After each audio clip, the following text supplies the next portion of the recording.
प्रिय दर्शकों, cream astrology में आप सभी का हार्दिक स्वागत है। आज हम लग्न के अध्ययन के क्रम में वृष लग्न के संबंध में अध्ययन करेंगे। जब किसी जातक की वृष लग्न की कुंडली बनानी होती है तो इस प्रकार से चक्र बना करके मध्य में हम नंबर 2 लिखते हैं। 2 का मतलब होता है वृष लग्न या वृष राशि, जिसका स्वामी शुक्र ग्रह होता है। शुक्र ग्रह स्वभावतः बड़ा शौकीन ग्रह होता है। वह सौंदर्य प्रसाधन प्रिय होता है, जीवन के सारे लग्जरी सुख लेना चाहता है और वैभव में जीवन यापन करना चाहता है।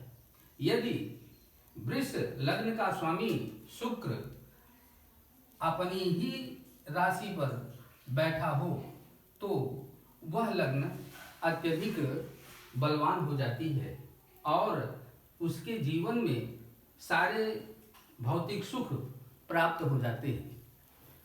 अब अगर हम वृष लग्न के दूसरे भाव में चलें तो वहाँ पर हमको मिथुन राशि मिलती है। मिथुन राशि मिलती है जिसका स्वामी ग्रह बुध होता है। यह दूसरा भाव परिवार को व्यक्त करता है, धन संपदा के कलेक्शन को दिखाता है और आंखों के संबंध में जानकारी देता है।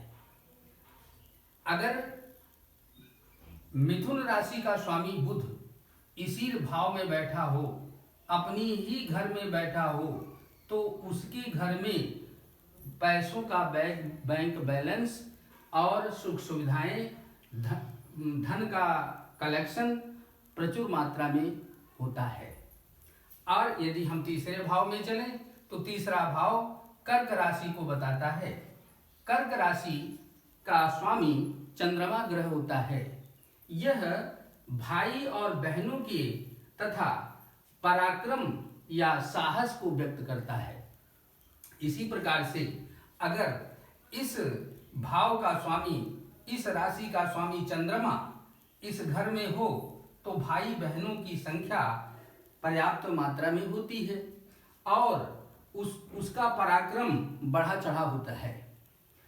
अब इसके अध्ययन के क्रम में हम चतुर्थ भाव पर जब चलते हैं, जहां पर नंबर 5 लिखा हुआ है, नंबर 5 का मतलब होता है सिंह राशि और इसका प्रतिनिधित्व सूर्य करता है, सूर्य ग्रह करता है इस राशि का प्रतिनिधित्व। और यहाँ पर नंबर 4 भाव में होने के कारण ये माता के संबंध में,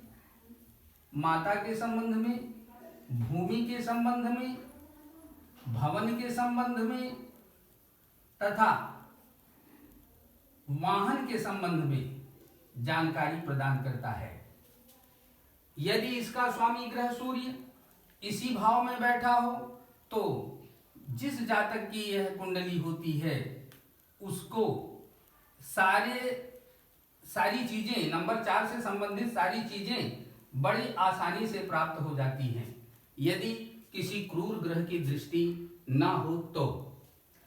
और यदि हम आगे अध्ययन के क्रम में 5वें भाव में चलते हैं, जहां पर 6 लिखा हुआ है, तो इसका स्वामी ग्रह बुध होता है।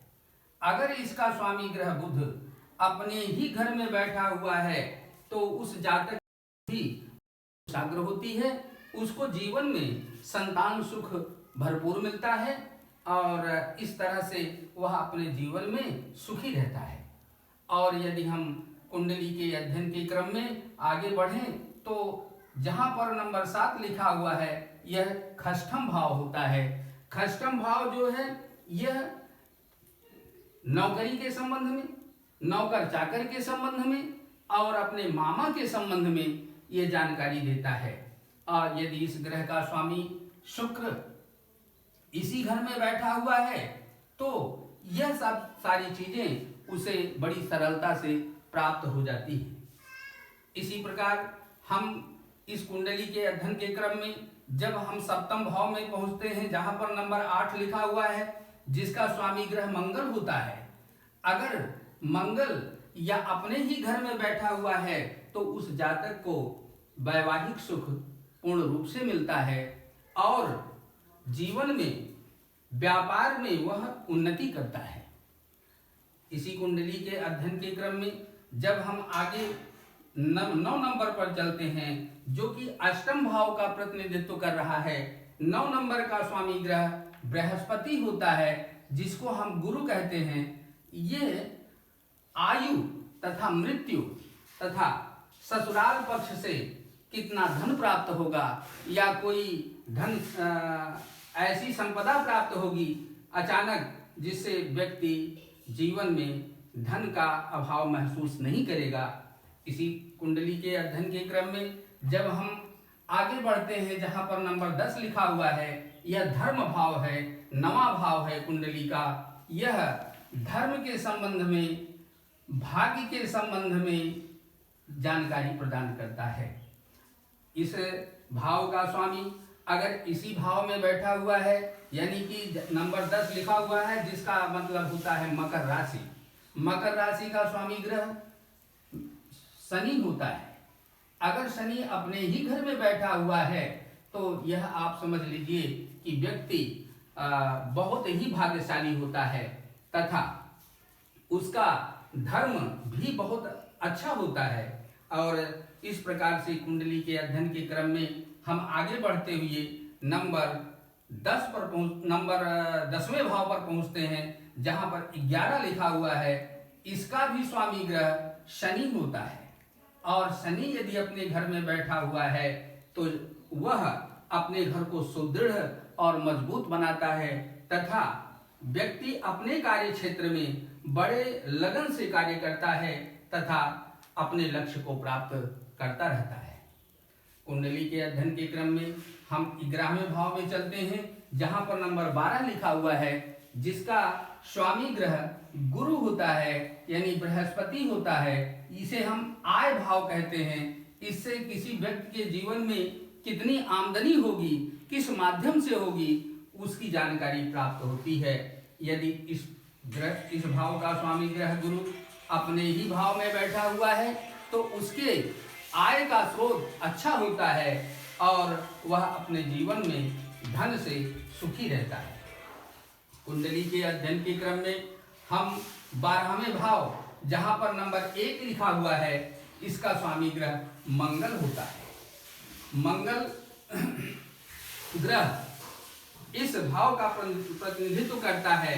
जैसा कि हम जानते हैं कि 12वें भाव से, कुंडली के 12वें भाव से हम यात्रा के संबंध में जानकारी प्राप्त करते हैं, हम खर्च के विषय में जानकारी प्राप्त करते हैं तथा विशेष परिस्थितियों में व्यक्ति को कहीं जेल तो नहीं जाना पड़ेगा, ऐसी स्थितियों की जानकारी हमें कुंडली का 12वां भाव जानकारी देता है। इस प्रकार से वृष लग्न के जातकों के लिए, जैसा कि हमने आप लोगों को समझाया, बताया, ये बहुत ही अच्छी जानकारी प्रदान करता है।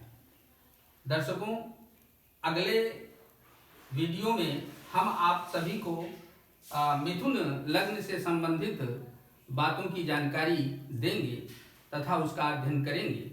यदि जानकारी आप लोगों को अच्छी लगी हो तो आप हमारे YouTube पर चैनल को सब्सक्राइब करें और हमारा उत्साह वर्धन करें। धन्यवाद। माँ भगवती आप सभी दर्शकों का कल्याण करें।